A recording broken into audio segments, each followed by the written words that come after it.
Welcome back to the Blitz and Kick podcast, where we talk all things football all the time.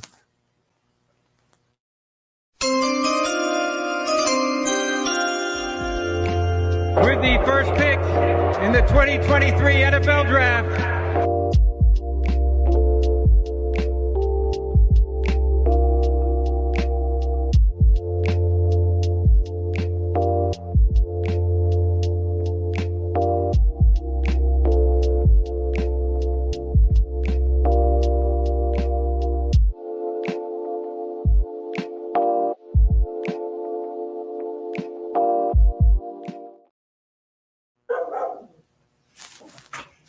Well, first of all, happy Valentine's Day, guys.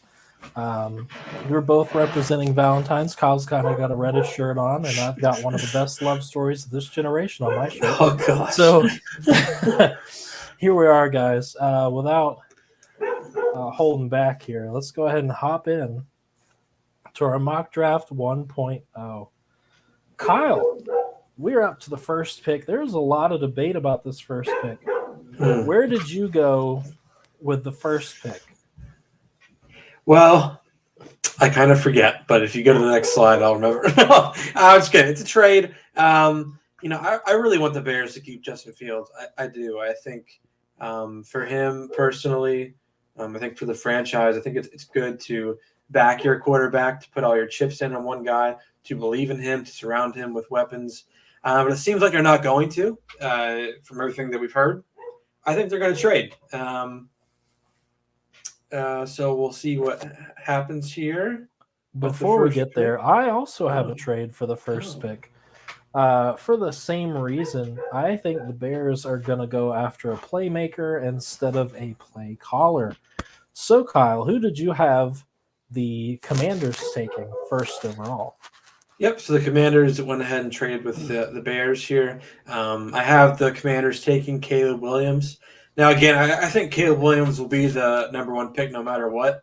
In this mock draft, I have the Commanders taking him at number one. But I'm sure in other mock drafts that we do, I think the Bears might stay there. Like I was talking about earlier, it's kind of hard to know what they're going to do. But in this one, Caleb Williams to the Commanders. Awesome. We have similar ideas, just different franchises making moves. Mac Jones was pretty bad. Granted, he doesn't have like premier weapons, but he was pretty bad. To the fact that he was the third string at the end of the season, makes sense that if the Patriots are going to make a splash, they're going to go for the splashiest guy. He's not my favorite prospect. You guys know this if you've followed us for the past couple months, but it makes sense. Go get the QB1 of the draft and start building from there post Belichick. Yeah, number two here. I think, we both have the Bears, so we both have Marvin Harrison Jr. I think if the Bears go ahead and draft Caleb Williams, I think Marvin Harrison is out of play. But if they keep Justin Fields, I think Marvin Harrison is very much in play. And I think, what a weapon he would be across from DJ Moore. Very different types of receivers, which I like. He can do it all, right? He can win it, contested catches. He can go down the field. He can run routes really well. Got really great hands. He has some yak ability too. So I think it'll be wise for the Bears to stick with Justin Fields and then go ahead and get the best playmaker in the draft. Understandable. Let's head on to the next pick for you is the Patriots. Next pick for me is the Patriots. I have them taking Jaden Daniels.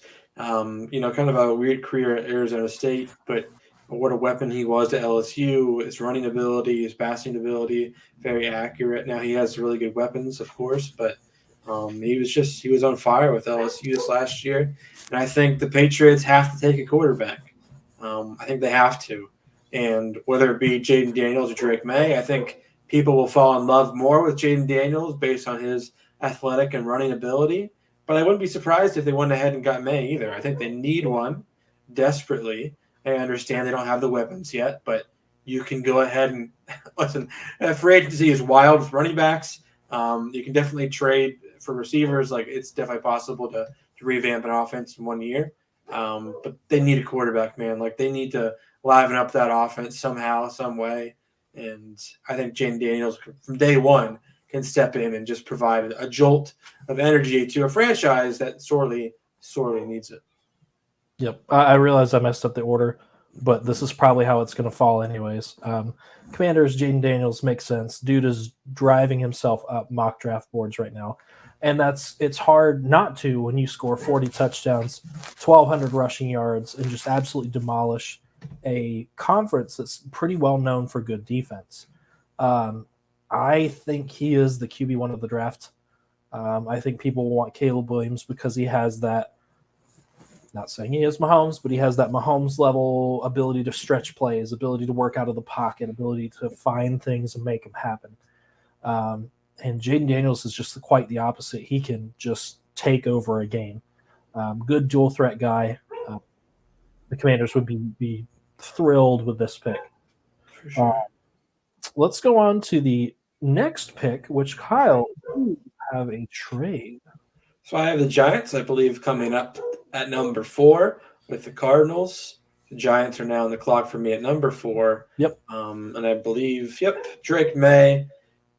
Again, a team that sorely needs a quarterback. I am not a big believer in Daniel Jones at all. I think they should really try to move on from him if they can, or get ready to move on from him. I think Daniel Jones would be a good stopgap kind of quarterback for Drake May. I don't know if Drake May can go in right away and produce like they want him to. I think he needs to work out a few kinks in his game. I think I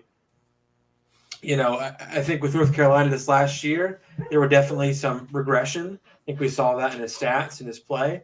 But all the tools are there, all the physicals are there.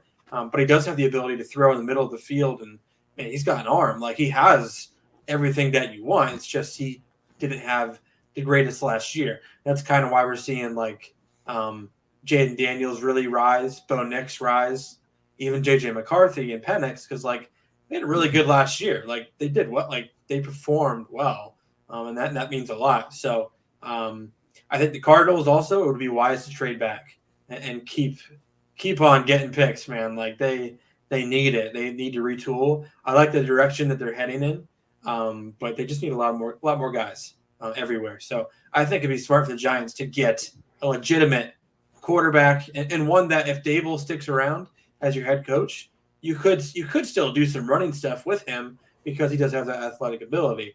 But the most important thing is he's a good thrower of the football, which Daniel Jones, I don't think is not. Yeah, exactly. So I do have the Cardinals staying here just because, and I had to really think about what I wanted the Cardinals to take. Obviously, I wanted them to take a receiver. It was very hard between Odunze and Malik Neighbors, but Malik Neighbors just absolutely shredded. Again, SEC defenses. Odunze is still good. He's still tall, a good prospect, but I just think Neighbors gets the edge here, and the Cards see some high potential in him, because if Hollywood Brown walks in free agency, you literally have nothing besides training. You have no juice. Yeah. And Kyler can't just run around the whole field. He can. He should. It would be funny. But yeah. So I wanted Malik Neighbors to go here. It makes sense. It's a like Harrison. I think it's very close here between Harrison and Neighbors. It's a slam dunk pick. It's the pick that you are in that draft room, you submit pretty quick, and you're happy, and you're done with it. So that's my pick for the Cards. You're going to love this, Kyle. We had a lot of similarities, and I even redid it trying to not have similarities with you. But go ahead. You know what I think about this pick. Yeah, the next pick we have the Chargers taking Brock Bowers at number 5. Man, I wanted them to take a tight end last year. They went ahead and got Bricks McGee, Quentin Johnson from TCU, who can't catch a football to save his life. Kincaid was there. Michael Mayer was there. Look how good Kincaid was his first year. Like, that was so obvious that he was going to be good.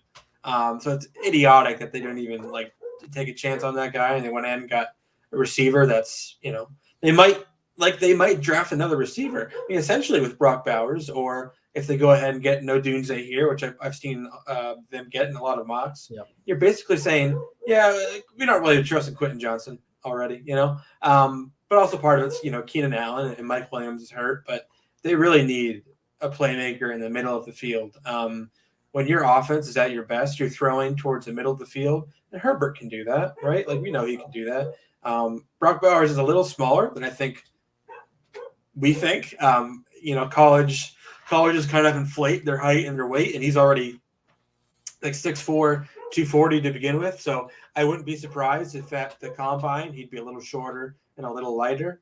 So he might not be your prototypical inline tight end, but a guy, i.e. like Kincaid, who can mismatch, who can get at the line of scrimmage, but also work the middle of the field, again, which they need. And man, Harbaugh there, he likes his tight ends. I mean, that's a very important part of his offense, right? So he's going to want to establish a ground game, but also have the ability to do some play action and get it to your tight end. So I wouldn't be surprised if Harbaugh got Brock Bowers at number 5. Yeah, I will play devil's advocate here a little bit just because we both agree. So I just need to put out the other feelers that people have.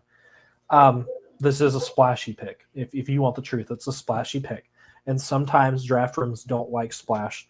They like team need and they like best available for team need. I could see them going offensive tackle here. I can see them going wide receiver with Mike Williams and Keenan Allen both set to be free agents. Eckler is unsure about what he's going to do, and that leaves you with what? Quentin Johnson, and that's it? And Josh Palmer. That's about it. And Josh Palmer. That's pretty bad. So I could see them sticking with tight end too, because you're going to need a weapon for Herbert. That whole offense could be completely retooled by the time we do a next mock draft. But I think Bowers is definitely a splashy pick, but it feels like a good fit for their system. We've already told people what our draft comp is, but if he's anywhere close to that, he is a top 5 tight end as a rookie, 100%, because he'll get peppered with targets from Herbert. Yeah. So let's move on. Now this is where you have the Cardinals picking. All right, so Cardinals at number 6, Roma Dunze. Kind of like you, receiver is going to be a big need, no matter what. If Hollywood comes back or not. I think Odunze offers you a little more of that X type of receiver. A lot of people have comped him to a Larry Fitz, who obviously we know played on the Cardinals, had an illustrious career with the Cardinals.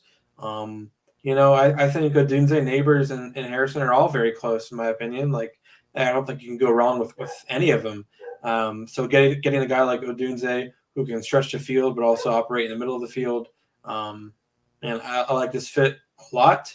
I think he would provide, the number 1 receiver, because I don't think Hollywood's number 1. To be honest, I don't think he's quite there. So they need a number 1 desperately, and a guy they can trust and rely on. And I think Odunze would be that guy. Here's where you're going to laugh, Kyle. We did the same thing. May was sliding in my draft, and I just don't see the Giants passing up on an opportunity to have a better Daniel Jones. Because obviously Brian Dable likes Daniel Jones. And it would be great if you could have a Daniel Jones with a better arm. I was listening to a couple things that some scouts and some commentators are saying about May. That, he struggled, but you know who else struggled? Josh Allen. You know who else struggled? And they just went on this long list of guys that the mechanics are needing work, but you can fix mechanics. You can't fix intelligence. You can't fix IQ. You can't fix athleticism. You can't really fix those things. And he has those things. So will he be a project? Yeah, maybe. But if you could be in control of that division in 2 or 3 years with a strong quarterback, you'd do it.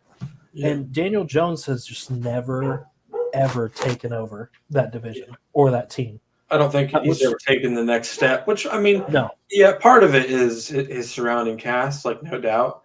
Giants have been pretty horrible in getting him receivers. Yeah. It's their fault. So, like, if they do invest in Drake May or a quarterback early, like, you better start getting some weapons fast, because you're gonna ruin a quarterback. Because Saquon's most likely he's out. He's gone. Get money somewhere else.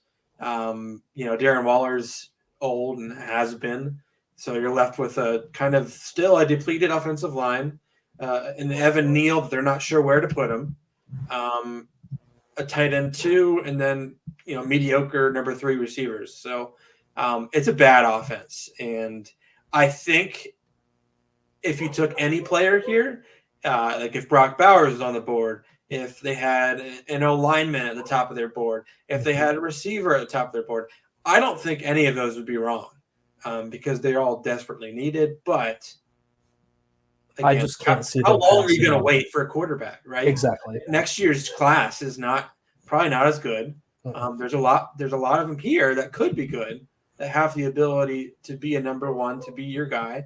And I don't think they should wait. Just go get one. And even if you take May, one of the things that I'm thinking about is in the past couple of years, we've seen wide receiver classes get more and more and more deep and more prolonged. Like you can wait on a receiver. You can absolutely wait and still come away with a steal. Puka Nacua is an absolutely great example of this. So I think the Giants, I know you want a receiver. I know you want a tight end. I know you want an O lineman. My argument is just take the best guy on the board, and it's going to be Drake May. Anyways, here's another one where we're starting to think the same way. Yeah, pick number 7. We both have the Titans taking Joe Alt from Notre Dame. And just like your prototypical left tackle kind of prospect, their offensive line is pretty much cheeks right now, besides Peter Skoronski. And he's kind of a guy you could probably move around a little bit, left guard, right tackle. But imagine if you could get that whole left side straightened out right now at left tackle and Skoronski at left guard. That's your left side for the next 10 years, So and especially because Levis actually looks like he could be something for the Titans. Yeah, he could. Yeah, there's definitely potential there. But for a guy like him who in college kind of struggled with pocket awareness and knowing when to get rid of the ball, I think you need a good offensive line in front of him. Also, he can run the ball, so you're going to need to be able to run the ball as well and have guys that can produce in the run game. And you need an offensive line to do that, obviously. So I think tackle is at the top of their board. I think it could be Alt, it could be Fuaga, it could be Olu, but one of those guys should definitely be a Titan with pick number 7. For sure. Here's where we start going off the rails. We both had the same idea, different people. I think you could flip-flop either one and still be happy. So Falcons, I took Jared Verse and you took Dallas Turner. Yep. All right. Yeah, that's same kind of thinking. They need edge. 2 different players though. Dallas Turner more of your prototypical outside edge guy, pass rusher extraordinaire. Jared Verse more of your inline defensive end, power rush, can play the run really well too. Just it depends on what you want. Again, I would think both these guys are probably at the top of their board. I don't really see many other positions that they could take besides quarterback. Not this early. Yeah, I don't know if those 3 guys are gone, Daniels, May, and Caleb Williams. I don't know if they'd be so eager to get a Bo Nix or JJ McCarthy. I don't think that's there quite yet. So the next step would probably be defense. There's no linebackers here worth taking. No safeties. Yeah, I really see defensive end as being the pick for them. Yeah. If Arthur Smith was still there, I could see them taking a running back since they don't seem to like the one that they took. So why not take 7 and just run all 7 all year? Anyways, sorry. I had Bijan and was not very happy with it this year. The Bears. Now we're starting to get into a little bit of controversy on our pick. So I had a hard time with this. This was kind of hard. Yeah, the Bears, I have them taking Latu. You have them taking Olu Fashanu. 2 different sides of the balls. I would say they're both needs. I really like pairing up Latu with a Montez Sweat. Latu's not the most athletic guy in the world. We've talked about his injury history, but he's a technician. He's really good with his hands, really good with his feet. He studies the best pass rushers. He said his favorite guy is Max Crosby. He likes to study Max, and Max is one of the best guys in the NFL with his hands, his hand usage. I think that'd be a home run pick for them. Just kind of continuing to build that defense the right way. They have a lot of good core guys on their defense. But yeah, I would partially agree with you. Offensive line is still definitely a need, especially if they get a Caleb Williams or if they keep Justin Fields or whatever. They still need to improve on the O-line. Yeah. Same side of the coin here. Tylese Fuaga. The only reason I have Fuaga this high, he's rising up draft boards. Teams like him a lot. The Jets have been connected with him through their deep, seedy conversations that they have. I could see them taking an offensive tackle. We've talked about Mekhi Becton for it feels like years now. And they signed Rodgers, and within seconds, minutes, them not investing in their O-line just absolutely came back and bit him in the butt. And so they have to address it this draft. Yeah, their O-line is definitely one of the worst next to the Titans. So I have them taking Olu, and you have them taking Fuaga, tackle out of Oregon State. I mean, I think for me, and I could be biased, I don't know why Olu's fallen a little bit, but in terms of being the prototypical pass blocker, he is that. Like he needs to work on the run game, no doubt. But I would say that they're very different in that Fuaga is kind of a mauler, but needs to work on his pass sets. Olu's more of a pass blocking guy and needs to be more of a mauler. So very different on what you want. But if you have Aaron Rodgers, man, you need a pass protector. You need a left tackle. And I think Olu is a definite left tackle, just like Joe Alt is. But I think Joe Alt's probably going to go before him. I just see this as a Jets pick for Olu. I don't know if they'll do it.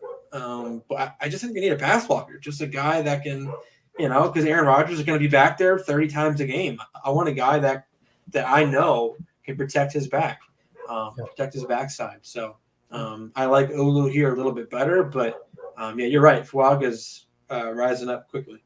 I almost flopped Olu and Joe Alt, but I feel like Joe Alt is the Titans pick, if that makes sense. Yeah. And honestly, I'd rather see Olu go to the Bears and succeed with Justin Fields because I don't believe in the Titans offense. That's a whole other story. Moving on to the Vikings, I'm going to stir up some controversy here, Kyle. J.J. McCarthy, there's been a lot of inside conversations that J.J. is not going to fall outside the top 12 picks. Yeah. Which is wild, but you and I both know historically that QBs always go higher than we think they're going to, except for 2022 with Pickett and all those guys. That was a weird draft. That was not real. But J.J. McCarthy, I could see him going. He's a game manager to me, but a lot of scouts are saying we just didn't see his full potential of throwing because Michigan is a run-first offense, and their defense just smothered people. They didn't really need him to make big plays. But I do like your pick, which is Quinyon Mitchell. Yeah, I think Quinyon and Terrion Arnold are both guys that could sneak their way into the top 15. I don't know which one will go first, but I don't think you can go wrong with either. They've needed a corner for a while. Like they've needed one since who? Patrick Peterson, right? Like he was there for a little bit. I think I'm Adrian Peterson. I don't know. The point is, okay. Point is, they need a corner, really, really, really badly. I do agree with you. I've seen rumors about J.J. McCarthy not being, probably not going to go outside the top 15. So the Vikings would make sense for J.J. I watched Roman Wilson the other day, trying to catch up on him, and my eye kind of went to J.J. McCarthy. I think he can rip it, I think he can rip it in the middle of the field. He's very poised back there. He's good pocket awareness. So, I think while he might be a little bit of a game manager, man, what an offense to be a game manager in, right? Like you have an improving offensive line, Justin Jefferson and who am I thinking of? Jordan Addison. Jordan Addison from USC had a really good rookie campaign. So, that would be a perfect offense. I mean, I would say Kirk Cousins is kind of the opposite of a game manager. Like, he does not really manage the game well. Like he has some really nice plays, some really nice deep throws. People like him, but man, in crunch time, he does not manage the game well. He's just not a winner. Yep. Yeah, and he just doesn't, and they could use a winner. I think if it's a toss-up between McCarthy and Bo Nix and Penix, honestly, I'm starting to lean McCarthy. I really am. And I'm sure we'll get to that eventually. But yeah, Quinyon Mitchell, keep it short, super athletic, played really well at the Senior Bowl. He's going to rise up. I just don't know where he's going to go, but I think the Vikings make sense. The other thought for McCarthy, I don't know if you saw what Jetta said recently. He said he doesn't care who's throwing to him. He's going to go off regardless. And I think maybe I'm reading too much into it, but it could be a little insider information that Cousins could be gone. So, anyways, that was my other thought process behind that. Broncos, again, thinking the same way. Do you agree that Odunze slides this far? I had a hard time with this in my mock draft, and I was like, there's no way somebody's going to trade up and snap him up long before this. Yeah, I mean, I think, I don't know. I think if one of these guys slides, it might be Neighbors. That's just my guess. But I think he won't slide. But I think if anybody were to slide outside the top 10, I think it would be Neighbors, just because Odunze has more of the physical traits. But for this pick specifically, so you have Odunze, the Broncos. I have Neighbors. Man, they could be another team that goes ahead and gets a quarterback. Yep. You know, like they hate Russell Wilson. I don't think they want him anymore. Jarrett Stidham is not the guy. It's all bad. You know, Cortland Sutton's there. He's really good, but he can't stay healthy. Jerry Judy's nice when he's on, but he's horrible when he's off. You know, Tim Patrick can't stay healthy there. Hamler was cut, you know. So receiver is definitely a need. I would say Odunze is a little bit like Sutton. However, if they draft a guy like Odunze, Sutton could be, you know, easily traded somewhere as well. But, yeah, I mean, I think they need receiver help, tight end help. They need a quarterback. But I don't think Sean Payton's going to wait around forever to improve this offense. I mean, he's an offensive guy, right? Like he wants dudes. He wants guys that can win. And I think both of these guys here would be excellent additions for the Broncos. You're going to like our next one. There's controversy. The Raiders. Ooh. I have the Raiders taking an edge. Listen, the last edge that they took did not pan out very well for them. I see them still needing this as a absolute must have because Max Crosby can't do everything himself. Yeah. And if you're going to take somebody that's going to pair really well with Max Crosby, it's going to be Jared Burst. That guy's an absolute monster at blowing up the game. He could learn well from Max Crosby and be a nice compliment to him. However, I do like Fuaga here because it makes sense, but I think it all depends on what they do at quarterback. Yeah. Yeah, I think they're kind of I don't know. I don't know if they're going to do a quarterback. I think the Saints are stuck with Derek Carr, and the Raiders might be stuck with Garoppolo. I don't know, but their offensive line, like the Titans, like the Jets, it's very bad. When they had Derek Carr for a couple of years, their offensive line wasn't bad. You know, with the Rodney Hudson, Gabe Jackson, Colton Miller, you know, that was a nice kind of side of their offensive line. But I think only right now they have Colton Miller, and they need guard help, they need tackle help, and Fuaga is the kind of guy that can be a mauler at guard, or they could stick him at right tackle, which is probably where he'd be better at, not left tackle. So they just need dudes up front, and if they're gonna bring back Josh Jacobs, let's not waste more of his career. Like, let's get some dudes in front of him so he can get to the next level. So yeah, I mean, I think Fuaga is definitely on the rise. And I have Olu and Joel already gone. And if the Raiders don't go quarterback, I think they go offensive line. But Jared Verse is interesting. I don't know what they think of Tyree Wilson. He didn't really have a good year at all. That is concerning. And we know that the Raiders, man, they've drafted a lot of busts, like notoriously a lot of busts. They need to nail this draft. Yeah, they need to. Easily for be sure. the worst team in your division. Yeah, and I mean, I think with Antonio Pierce, I think they're going to be a little more old school with things, right? I think they're going to go with, I think they're going to go in the trenches. I don't know where. I don't know which position, but I think that would make sense if they're going to go old school. I think both these guys are definitely old school. Fuaga is more of a nasty mauler, right? And Jared Verse just wants to run through you. So I think both these guys would fit the Raiders' new, kind of mantra, scheme, whatever you want to call it. 100%. I have a trick for you, Kyle. You're going to like this. So I think the Rams are going to get a little bit nervous because quarterbacks are flying off the board. Matthew Stafford's about to be 35.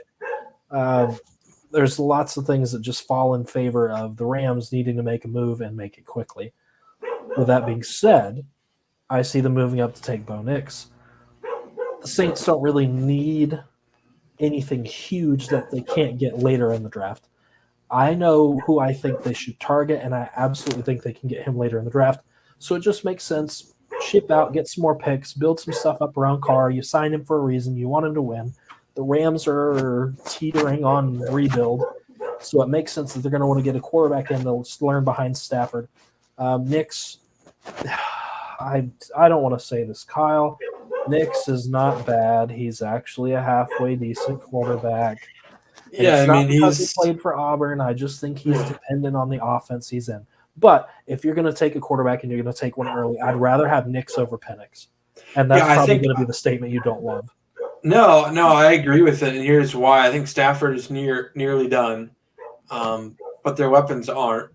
I think if there's anybody to step in right after Stafford, I don't think McVay wants to deal with progressing the quarterback. I don't think he's about that. I think you get a guy like Nix who's, he's been in a good system, but he's also played a lot of ball. Like he's a little older, right? Like not Brandon Whedon age, but he's getting close and, very accurate. I don't think he has to do a lot at Oregon. I don't think he's going to have to do a lot with the Rams too. Like Rams 49ers, they make it a little bit easy on their quarterbacks. Like we know this, we've seen it. So I think if there's any quarterback that would make sense, I think it would be Nix, honestly, because I think he could step in right away and just, play the position well. Now he can get better for sure, but I think the floor is high for him, especially in the Rams offense. And I don't think Nix is their first choice, but I think they're going to get panicked watching quarterbacks fly off the board and move up to make something happen. Yeah. Which, with that being said, in your mock draft, you have the Saints up next. So the Saints taking Jerzon Newton from Illinois, big bully on the interior. They got Brian Brisset last year, but I think they keep adding. Defensive line is something they are known for. We know Cam Jordan's getting older, getting up there. I just think it'd be really nasty to get another guy like him on the interior of the defensive line. And like you said about Derek Carr, I think they're stuck with him. Receiver could be an option here too. Offensive line, sure. I mean, I think they have a decent amount of needs. That's why they're picking here. But I think Jerzon Newton is the best interior defensive lineman here. And I don't think he's going to fall. For Pete's sake, Kalijah Cansey, who is undersized, short arms, was picked in the 20s last year. Yeah, and Jerzon Newton, Jerzon Newton's much bigger than him. Similar stats. And honestly, more destructive than him. I watched film on him today. Woof. Yeah, he is destructive. He ruins game plans. I think that Jerzon Newton shouldn't fall at all. I just don't know where he's going to go, but I think one of these teams in the teens should take a risk on him. I think that should be the Saints. I like it. Let's go to the Indianapolis Clots. Sorry. Defense, big need. Inside story. Michael, I know this because I have friends that are tied up in the Colts organization. Michael Pittman bought farmland in Indiana, bought cattle, bought stuff like that. I don't think he's going anywhere in free agency because of that. Shout out to we'll shout him out later. Anyways, not important. But defense is going to be the need. I think they lock up what they need. They can get a receiver later if they still feel like they need one, or in free agency. Dallas Turner would be a splashy pick for the Colts that desperately need D-line help and pass rushing assistance. Cooper DeJean I have here only because he's kind of a wrecking ball in so many different areas. He does punt return. He does defense. He's just kind of like an all-around kind of widget that I feel like the Colts would love to have. And correct me if I'm wrong, wouldn't he be the first white cornerback selected in the first round, by the way? Probably. Probably. Yeah, I mean, they definitely have a need at corner and safety. I like Kenny Moore. I do. They drafted Juju Brents pretty recently, but I think, Cooper could fit pretty much any position you wanted them to. And I think they could definitely use that. I have been taking Dallas Turner. I don't know if Samson Ebukam is a long-term pass rusher for them, but, I just think that would make a lot of sense for them to get another stud like that on the on the edge and do some different things with, they got Adebaware and DeForest Buckner, those guys too. So I just think continuing to invest in that defensive line, especially if Dallas Trainer is available at this pick. It just makes sense. Yeah, and I think I like the direction of their offensive line. It was really good this year. But you're right, receiver could be it. But I really think they're probably going to go somewhere on defense. I agree. Let's go to the Seahawks, who are now sporting a new head coach in Mike Macdonald. Because it's Mike Macdonald, I have a feeling they're going to go defense. Latu falls a little bit in my draft because of injury history, because there are other guys that could go before him. It's weird. We've seen him in several mock drafts either be the first guy off the board in terms of edge rushers or next to last. So I think somewhere in the middle of the pack makes sense. Seahawks desperately need some rushing help. We've talked about that. And I think McDonald likes those guys with high character and high work ethic, and that's what Latu has more than anything else. But I do like your pick. Yeah, I have the Seahawks taking J.C. Latham. Listen, we saw what the Giants did with Evan Neal. They put him on the right tackle side, and he kind of struggled. I think they're going to just flip him on the inside here. I think that's what they should do with Latham as well. He's a very big man. He is athletic, but I think he is best suited maybe on the inside. And we like both their tackles, right? Abraham Lucas, Charles Cross. They are banged up this year, but they got a lot of good stuff going on. But the inside of their offensive line is very bad. I don't think they're big believers in Damian Lewis or Phil Haynes or Bradford. Lewis might even be a free agent. So getting a guy on the interior is desperately needed. They have receiver. They have running back. They maybe have their quarterback. They have a tight end. Like, they've invested on the defense quite a bit in their secondary. So I think it's time to invest on the inside of their offensive line where it's desperately needed. I still remember that draft when we talked about Charles Cross a lot and how varying it was where we had him in drafts. He was either going really early or he was going to the middle of the pack. Yeah. And Latham could be one of those guys that also either goes very early or later in the pack. Let's hear from our sponsor, and we'll come right back. Fresh Cuts has been one of our amazing sponsors since day one. Slide on over to Fresh Cuts, talk to Caleb, because it's not just a haircut, it's an experience. Book with him now. Mondays are his most available days, but you can hit him up anytime for a fresh cut.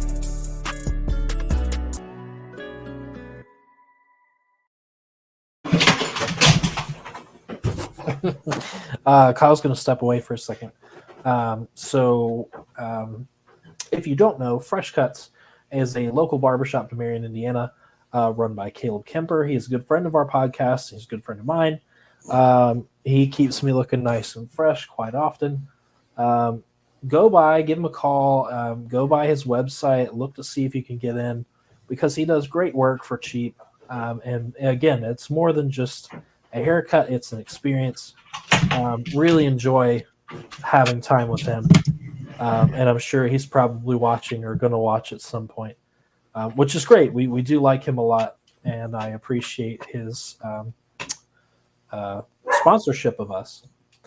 With that being said, we are back in the seat with our mock draft with the Jags. Again, Kyle and I are going to go off the rails in different directions. Kyle, I like your pick. Yeah, I haven't taken God, who is this? Terrion Arnold. Oh gosh, Terrion Arnold. Probably should have looked at my notes before this. Okay. Yeah, they need a corner opposite Tyson Campbell. It's a big need for them. They've invested in their pass rushers. I think they're going to bring back Josh Allen for sure. I like Cisco at safety. Offensive line is a big need as well. So I think your pick of JPJ makes a lot of sense too. But Terrion Arnold, I think, offers versatility back there. He offers their secondary needs a lot of help. And they've invested on the inside of their linebacker position too with Chad Muma and Devin Lloyd. Man, they've really gone all out. Actually, they've been really bad. But they've just kept investing in their defense, and they need to keep doing it. Receiver could be a need here too. Calvin Ridley could be gone in free agency. That's very possible. Offensive line's a big need as well, but I think, again, like I said before, Terrion Arnold is going to keep rising, I think. And I think this could be a spot for him. Agreed. I also, for the opposite reason, that's why I have JPJ here. I don't see him falling. I think what he did at the Senior Bowl was impressive. I think he's going to move his way up the mock draft board. This may even be too low for him by the time we see the combine and everything else. But he reminds me of like Creed Humphrey a little bit. And obviously we've seen what he can do in the league, and I think people are going to sleep on JPJ. I just went needs here because once you get towards the end of the first round, you're either picking insane talent or your need. Yeah. Let's swipe on over to the Bengals. Who day? And a good question. Who day in the boxes there? Kyle, I have the Bengals. We have the same position here. I have the Bengals taking Murphy from Texas, the D tackle, and you have them taking Jerzon Newton, the D tackle from Illinois, in your mock draft. This pick was the whole reason I had to redo my mock draft, because word came out that T. Higgins is going to get franchise tagged, and I was like, cool, I have receiver here, so I redid my whole mock. Yeah, that's a big turning point in their offseason. We've talked about them before at nauseum with their O-line. I still think that should be an option for them, but gone are the days of Geno Atkins. But Reader's been solid for them for sure. But other than that, I'm not a big believer in B.J. Hill being a long-term answer, right? And DJ Reader's 29, so like he's getting up there as well. So having Sam Hubbard, who I like, having Miles Murphy at defensive end from Clemson last year. Let's get another Murphy on board and put him at D tackle. I think he's very disruptive. I think he's very quick. I think he could be a very good pass rusher at the next level. I like what their defense has done. It really seems like they've drafted well on defense. You look at Murphy. You look at Trey Hendrickson, Logan Wilson, Jermaine Pratt. They drafted Dax Hill, Cam Taylor-Britt. Like, they're pretty good at drafting defense. I think they know what they want, but they could go, another step further here and get some pass rush help on the inside. Agreed. Thank you for making a pitch for Byron Murphy II. I think the Saints are going to want to replenish their D-line. It just doesn't make sense for them to pick him that early. If they can trade, get some more picks, go back and still get the guy they want. We see teams do this all the time. And I think this is going to be classic Saints. They just roll back, grab Byron Murphy, high-five each other, and walk out of that draft room. Well, not walk out of the draft room. We'll have to draft 6 more rounds, but okay. Your pick. I liked your pick. It makes sense. Yeah, so McCarthy's still available in my draft, and the Rams are up. So I have them taking J.J. McCarthy. Now, while I agreed with you, Bo Nix probably is a better fit, and I think he is. I think they need a quarterback who can rip it, sling it, a guy who they know is going to step in and do his job. I think McCarthy and Nix are both a little more safe, in my opinion, than a Bo Nix, than a Michael Penix, or even Drake May. Honestly, like I think McCarthy and Bo Nix, we know what they are, we know what they can do, we know what they're not good at, we know what they're good at, and I think while McCarthy might need a little bit more time to develop than Bo Nix, he can do that behind Matt Stafford. So I think they need a quarterback of the future, and this could be the draft to do it. Yeah, and it makes sense that we're both going developmental QBs as well. Because, after you get past those first 3 guys, there's questions on everybody. Mm-hmm. Maybe not severe questions, but still not you're going to start week 1 and just destroy whatever defense you're against. That's not what's going to happen. Let's move on to the Steelers. I'm laughing because I know what happened. You're going to laugh later once you see what happened. Go ahead. Yeah, I have the Steelers taking Tyler Guyton, the tackle from Oklahoma, and you have them taking, I believe it's Amarius Mims, the tackle from Georgia. Amarius Mims is one of the more freaky linemen in this draft, but he's only started 8 games in his career. That's a concern. However, they drafted 2 Georgia boys last year in Broderick Jones and Darnell Washington. So the Georgia, line of scrimmage seems familiar with them. That makes a lot of sense. I chose Tyler Guyton just because I think he could play left or right tackle. He's really good with his hands. He does have those elite athletic traits. I think he is rising a little bit here. And honestly, selfishly, I hope the Steelers take him. That way the Eagles don't have to. So I don't have another boring draft. So that's kind of why I'm hoping the Steelers take him. But the Steelers really do need another tackle. Their O-line was pretty bad. I'm very nervous for you to see what I did then. Let's go ahead and go to the Dolphins. You're going to give me a little bit of crap here because Quinyon Mitchell has fallen this far to the Dolphins, which I could have easily flipped Cooper DeJean and Quinyon Mitchell and been happy. But I just think Cooper brings a little bit more in terms of versatility, and teams are going to like that. But Quinyon Mitchell has probably cemented himself as CB1 of this draft and the Senior Bowl. Kool-Aid is no sneeze either. He's real good, especially in zone coverage, which would make sense to pair alongside with Jalen Ramsey. We both had the same need here and filled the same need. I don't know what else they would really need. I mean, I had a hard time with this. Yeah, I think offensive line is definitely somewhere in there for sure.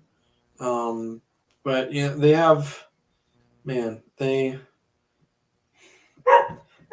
Xavier Howard and Ramsey are owed both a lot of money, and I think they're both getting up there too. It might be a smart idea to see if they can maybe get a decent return for Xavier Howard, get off that cap a little bit if that's possible. He's owed like $25 million, and Ramsey's owed obviously a lot. Both are getting up there in age. I think it would be smart for them to move off one of those guys.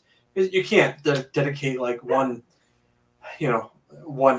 of your entire cap to two corners. It just doesn't make sense. So, I think anywhere on their defense they could probably use. Offensive line is still a big need for them for sure. Maybe another edge. Didn't Jalen Phillips get hurt? Yeah, he did. Yeah, and they have Bradley Chubb there, but I mean, defense I think is probably where they're going to go. That or offensive line. I wouldn't be surprised if they went after a Troy Fountainow as well. That could be a guy they look at too to slide into guard for them. But again, they're owing both corners a lot of money. I think it would be smart to look for one of their successors. 100%. Kyle, I'm sorry. So the Eagles desperately need secondary help. My God, draft a safety somewhere in the first couple rounds. I'm tired of watching the Eagles get blown out on the backside because they can't stop anything. I almost went corner here because corner could be necessary as well. Darius Slay is aging. James Bradbury is okay. Bad. He's bad. Really bad. You need secondary help. And I think Cameron Kitchens is that nice blend between safety corner. You could kind of be a little more flexible with where you put him and see how he works out. Definitely not the top corner in this draft, but he's a nice athlete. And I think the Eagles are going to like that, especially Howie. Yeah, Howie likes his Florida guys, his Miami guys. I think that's very true. Safety is a massive need. I like Kitchens, probably more in the second round, but I do like him. I'm kind of going with what the Eagles probably will do. And reports recently is that Hassan Reddick might be out because I don't know if the Eagles are going to give him the contract that he wants. See, I heard it the other way around. He wants to stay in Philly. Oh, no, he does. Yeah. He wants to stay there, but they gave them the opportunity to look for trade partners because I don't think they're going to give him what he wants in terms of money. Why? So he's going to look around for other teams to see if anybody else, has the money that they're willing to give, Hassan Reddick. And if they find a team, we're not going to be able to afford. We'll pay him. We're not going to be able to afford Van Noy and Clowney, and I'd rather have him over those two turds. So there you go. So no matter what, though, I mean, Josh Sweat, I don't think is going to fit their new system exactly, not perfectly. So I think they need a 3-4 edge rusher, a guy that can also drop back a little bit I think Chop is one of those guys. And selfishly, I'd love for them to take a Penn State player, but I still think defensive line, offensive line, they rarely ever differ from that. I mean, it's rare, and when they do, it usually doesn't work out. Other than Devonta Smith, but yeah, I think they're probably going to go somewhere along the D line. And with the recent news with Hassan, I think Chop could be a filler in for him. Also, I saw this, and I keep forgetting to bring it up. I was going to bring it up at the beginning of the draft. We are actively praying for Kansas City and the victims of the shooting today. Lots of them were children. That upsets me, particularly because I have a children. We're just our hearts go out to them because that's like the last place that should ever happen. So we're definitely thinking and praying for Kansas City. With that being said, let's shift from Kansas City to Houston. If there's anybody that I want the Texans to take, I want them to pair with Will Anderson, Chop Robinson, because it's D'Amico Ryans. He thinks defense first. Their defense was quite nice. You did have to face the Ravens, which was not nice. And their defense kind of let them down in that game. And I think they could use more defensive power because Stroud can just throw it to whoever he wants to. Yeah. It's fine. Yeah. So I like Keon Coleman, though. But Yeah. I see defense because it's D'Amico. Yeah, I like Chop there too. I have Keon Coleman here. Tank Dell's going to come off an injury, right? A pretty serious one. That's rough. I love what Nico Collins offers. And Nico's he's really progressed himself into a downfield threat, which I didn't really see happening, but he has.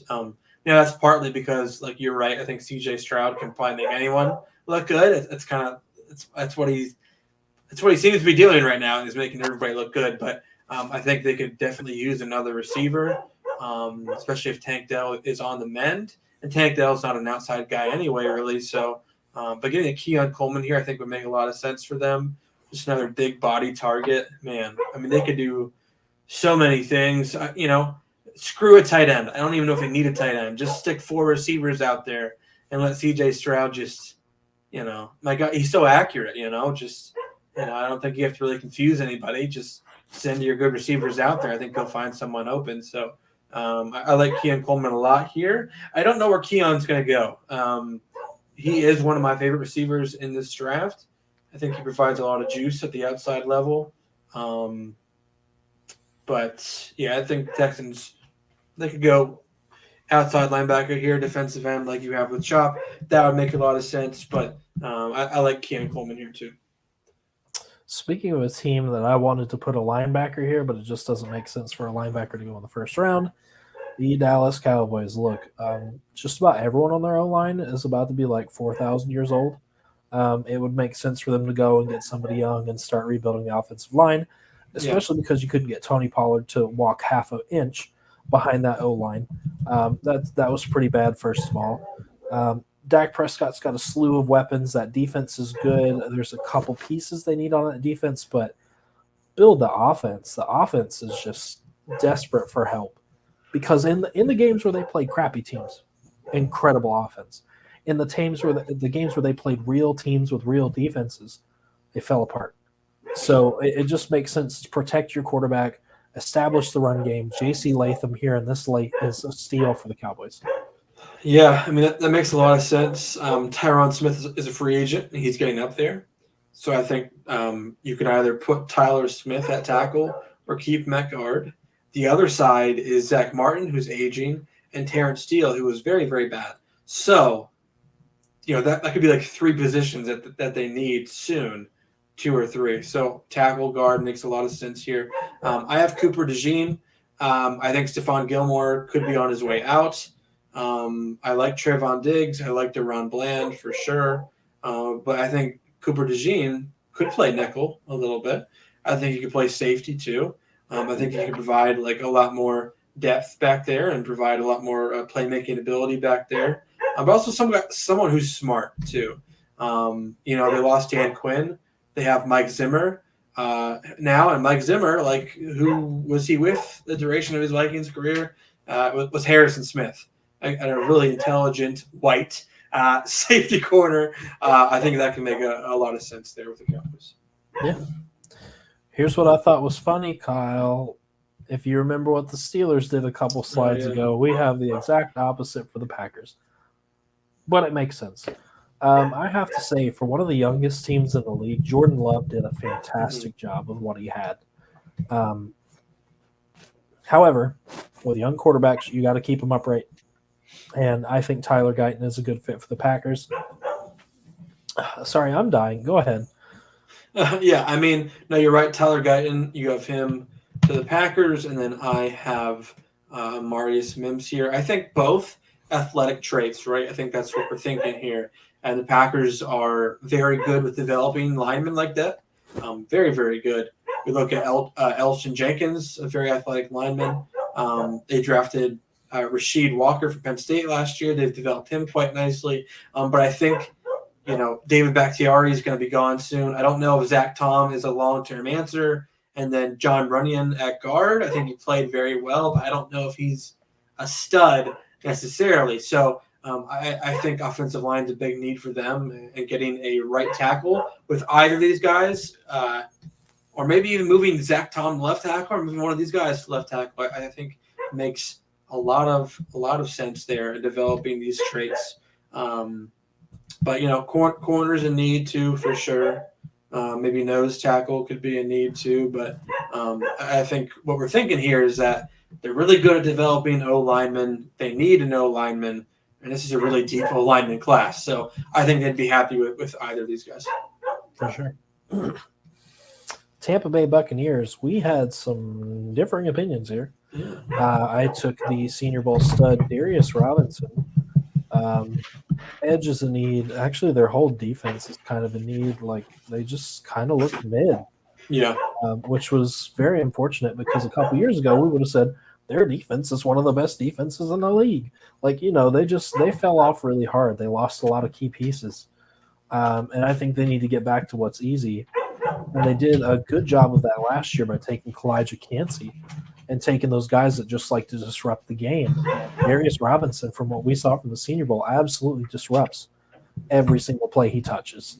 I think they need those kind of studs to step in and play. And it just makes sense that he goes here. He could go in the second round, but we've just seen him fly on everybody's mock draft board.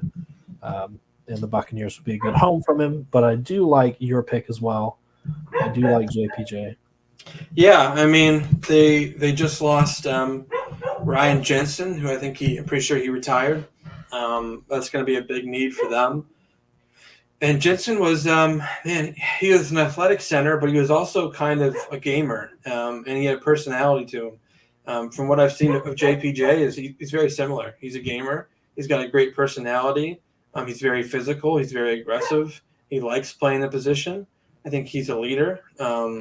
I think the Buccaneers need that. I like what they have in Wirfs there, obviously, but I still think they could definitely invest on the offensive line. I like your pick too. I think they always love drafting D linemen. That's a big thing for them. But other than Tristan Wirfs, I don't really love their offensive line. So I think they really need to start investing in that again. Sure, that makes sense. Let's go back to the Cardinals. This pick, I believe, is from the Houston Texans last year. Yes. Defense. Defense is a good need after picking up a receiver. I think we both picked up a receiver. You picked up Odunze, and I picked up Neighbors. It just makes sense to start working on that back end as well. With Terrion Arnold, Arnold should go way, way sooner than this. But I just think based on what gets picked, he could slide all the way down here and be an absolute bomb of a pick for the Cardinals, who desperately need every position in football. Yeah, they drafted Garrett Williams last year from Syracuse. I think he had an okay rookie year, but other than that, like Buda, even though he made the Pro Bowl, wasn't very good this year. The rest of their secondary is pretty bad. So I like that. I like that fit there. I have them taking Darius Robinson, the defensive end from Mizzou. If you look at their defensive line, they have B.J. Ojulari, who's the rookie from last year from LSU. But they have Zaven Collins at defensive end. Like, what? Carlos Watkins, Jonathan Ledbetter, bunch of nobodies. It's time to inject some youth, some talent, some traits into that defensive line. And I think he's out of a lot of these guys in this class, he's one of the freaks I think that we're going to see at the combine. So I think that makes a lot of sense for the Cardinals. Where is he on Felton's freak list? I don't know. I mean, I would think he would be on there. He probably is. I'm sorry, my bad. No, you're good. I can look it up. But okay, go for it. I'll start talking about the Bills. Kyle and I have the same pick here. Brian Thomas Jr. out of LSU. Neighbors obviously was ex-receiver, the number one guy. The slot receiver for LSU, or what should be a slot receiver at the next level, Brian Thomas Jr., absolute stud, and just feasted on what Neighbors didn't get because the ball had to go somewhere, and this guy made it and had some good rack. The Bills, Gabe Davis is not it. Sorry. He never has been. Agent too. He's gone. He has good plays and good games here or there, but he's not consistent enough to back up Diggs. Diggs, does he even want to be with the Bills anymore? Like the Bills are going to have to address a whole lot on offense for Josh Allen because Allen, again, can do a lot of things well, but cannot throw to turds and expect to win. And if Diggs wants out, which he probably does, they could probably get a hefty asking price for Diggs and go and get some more weapons that they need. But Gabe Davis and if both of them leave, that's going to leave them very bereft at wide receiver. I think you address it before that ever happens. Maybe convince Diggs to stay by saying, hey, I got you somebody that's actually going to go out there and compete every game. And, yeah, what are your thoughts here? Yeah, Gabe Davis is a free agent. He's gone. I like what they have in Kincaid, James Cook. Yeah. On Diggs was a no-show in the playoffs, pretty much. Well, more than just the playoffs, more like the back half of the season. Yeah, I don't know what's going on. I mean, he's getting older. He is, but I think Diggs will stay there. And I love what Shakir did in the playoffs. And I love what Kincaid offers and what he did down the stretch. But you're right, like they still need another guy, a deep threat guy, and Brian Thomas is most definitely that. I think he makes a lot of sense here. I also think Troy Franklin makes a lot of sense here as well. I think one of those guys should be on the Bills. So. That makes sense to me. The Lions, we both had the same thought. If Kool-Aid slides all the way down to the Lions win this draft, bar none. Yeah. Yeah, I mean, you have the Lions taking Kool-Aid, and I have them taking Nate Wiggins. I love both these guys. I think both are going to be good athletic testers. Wiggins is actually very athletic, very tall too. I kind of wanted Rakestraw here from Mizzou. I think he might fit the Lions' personality a little bit more, but still, Wiggins, I think, has a potential to be a lockdown corner, in which they really need a lockdown corner. Corner and tackle, two of the, probably going to be the most picks in this first round, I would say. It seems like we have a lot of corners and tackles that are probably going to go. So, and they need corner. I like Chauncey Gardner-Johnson there, but I don't think Sutton's a long-term answer, right? I don't think Vildor. I think they started Vildor down the stretch, and if you can tell me where Vildor came from, I'll give you a cookie, but I don't think anyone can. So they need corner to help fill out the rest of their defense. Holy Cross, that's where he came from. Okay. I'm kidding. I have no idea. All right, no idea. So, yeah, I think corner makes a lot of sense here. We have corner for the Lions. So, but, maybe they could go off schedule and draft another running back or linebacker early. I don't know. It seems like they know what they're doing, though. So I'm gonna trust they got because they got so much flack for their draft last year. And look where it took them. They proved me wrong. They did well. So I think I was the only one that loved the Gibbs pick. Yeah, I didn't like it, but I was the only believer. It's okay. Let's go to the Ravens. I like your pick. I almost went similarly. But the Zay Flowers news just makes me think that guy is never going to play again in the NFL. It's not good. So let me break down the Ravens cap here. We're not going to keep Odell. Odell's too expensive. Devin Duvernay is a free agent. Probably won't retain him. Nelson Aguilar is a free agent. He played well enough that I think we could bring him back. That leaves us with Rashad Bateman and Nelson Aguilar. That is not good. That is not good at all. I think we go for Keon Coleman. He's kind of a tall guy, touchdown dependent, but like you said, a speed threat on the outside. Good guy, would line up well. Monken likes getting the ball moved to all these different weapons. And if you come in with Keon Coleman, Rashad Bateman, Nelson Aguilar, Isaiah Likely, Mark Andrews, and then whatever we do at running back, that suddenly makes Lamar's job so much easier because he can just share the ball like they did this year. Yeah, Zay Flowers went off, but he didn't have to just go to Flowers all the time. Unfortunately, we lost Andrews halfway through the season. But all that to say, I think receiver, like Eric DeCosta's done it 3 of his 5 seasons as general manager, has taken wide receiver in the first round. So do I think he'll make it 4 for 6? Probably. Seems likely. But I don't like our odds of Zay Flowers and his legal issues. Yeah, that'll be interesting. I mean, I think corner is a big need for them too. Humphrey really can't be trusted. I think he's in and out of lineup quite a bit. I love him as a player, but he's hurt a lot. As is their offensive line is where I went. Oh, they're aging out. Yep. I have them taking Kingsley Suamatea. Should be happy with that. Stanley, I feel like is hurt quite a bit. Morgan Moses, Zeitler, are they long-term options? I don't think so. Is John Simpson a long-term answer? I don't know. Linderbaum seems like a stud, right? I think he's been very, very good for them.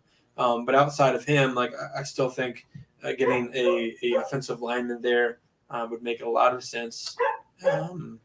Just as devil's advocate, we could also probably go edge, like I mentioned earlier in this pod. Clowney, Van Noy, going to be too expensive to retain.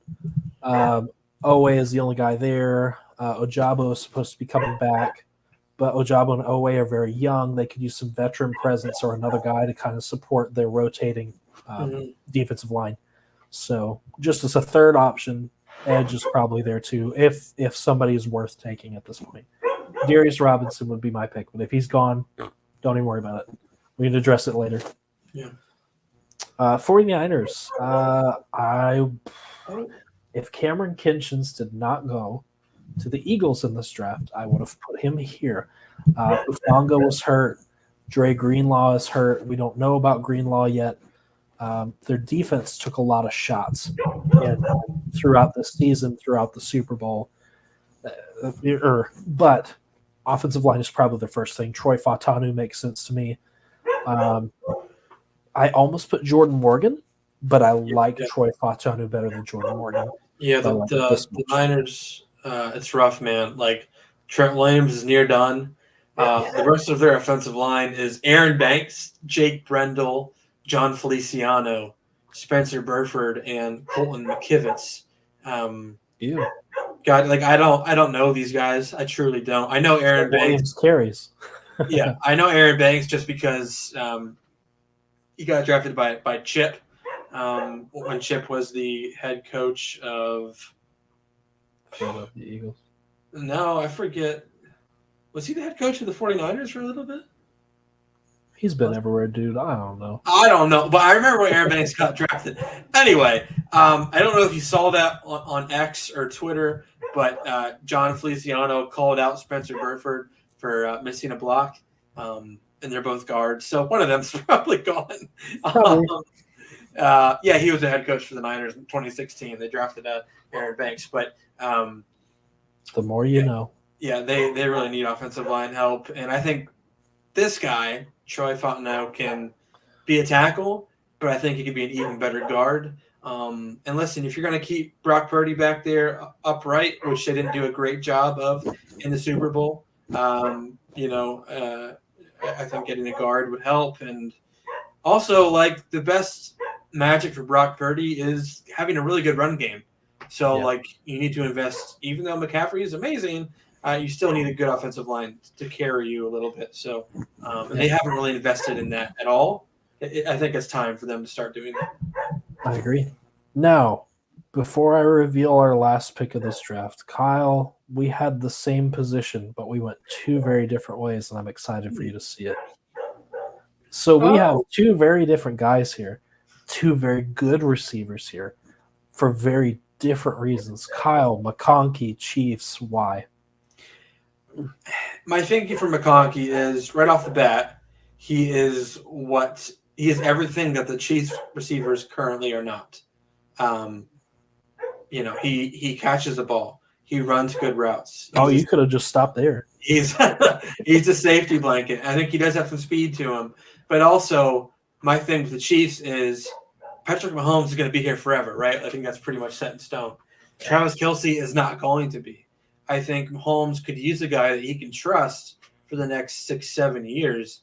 That is not just Travis Kelce, and I think that can come at tight end, but I think it can come at receiver too. I mean, imagine if you can get a guy similar to a Adam Thielen or maybe a Cooper Kupp, or heck, even, I don't know, a Chris Hogan, Julian Edelman, Wes Welker, someone that you know where he's going to be, someone that can get open, someone that has good hands. Like we've seen, Mahomes doesn't need an elite receiver to win, but you need a good one. Like you need a guy who you can trust. And That's proven when you're throwing to Justin Watson, but Oh yeah, well hopefully McConkey is much better than Justin Watson. We'll see. Right. Adonai Mitchell. I saw it. It was there. It was low-hanging fruit. It feels easy, and I took it because I feel like Chiefs are going to want easy players to meld with Mahomes. They don't want projects. They want to win 3 in a row. If you're going to win 3 in a row, you want a guy that can just come in and dominate. And I'll tell you what, Adonai Mitchell, I like a little better than Xavier Worthy, only because his speed is off the charts. And I think Chiefs fans are going to lambast me for this. MVS made one good catch all season, and it was in the Super Bowl. Outside of that, MVS was non-existent throughout most of this season. If you need an MVS, get a new one. MVS is old. MVS is not reliable. MVS is quick, and that's it. The nice thing about Adonai Mitchell, he has hands, guys. He's not looking like Kadarius Toney over here trying to catch balls. Like, he has hands. He is going to make a good play for you. He has been a consistent member of Texas, and Georgia, but he has been a consistent member of that offense. He has bailed out Quinn Ewers a couple times on some iffy, questionable throws. That's what you want. If Mahomes has to get out of the pocket, if Mahomes has to do something, you need somebody besides Kelce that's tracking him, looking for the ball, trying to help him out. And I didn't see that from the receivers this year.